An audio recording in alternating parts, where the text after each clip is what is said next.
Assalamualaikum warahmatullahi wabarakatuh. Halo teman-teman, jadi kami dari mahasiswa Universitas Mataram program studi farmasi kelas A angkatan 2018 akan menjelaskan bagaimana sih etika batuk yang baik dan benar.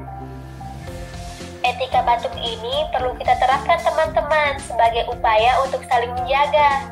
Apalagi sekarang lagi masa pandemi COVID-19. Penasaran kan bagaimana etika batuk yang baik dan benar? Yuk, simak video ini sampai habis ya. Semoga bermanfaat.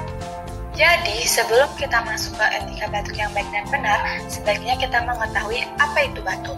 Batuk merupakan reaksi tubuh terhadap benda asing yang masuk ke dalam sistem pernapasan. Namun, selain sebagai respon terhadap masuknya benda asing ke saluran pernapasan, batuk juga bisa merupakan gejala dari penyakit tertentu.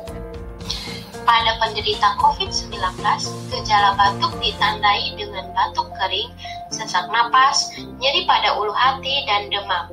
Sedangkan pada penderita influenza, gejala batuk ditandai dengan batuk berdahak, disertai pilek dan bersin-bersin.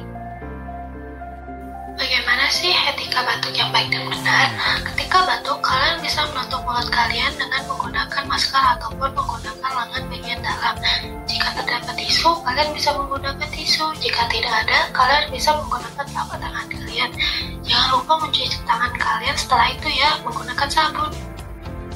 Nah, sekarang kalian sudah tahu kan bagaimana sih etika batuk yang baik dan benar.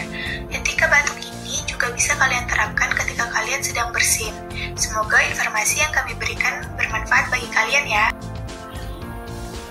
Jangan lupa, selama pandemi penyakit COVID-19 ini, kalian harus tetap diam di rumah saja ya, karena itu merupakan salah satu upaya kalian untuk membantu pemerintah dan tenaga medis dalam menangani penyebaran COVID-19.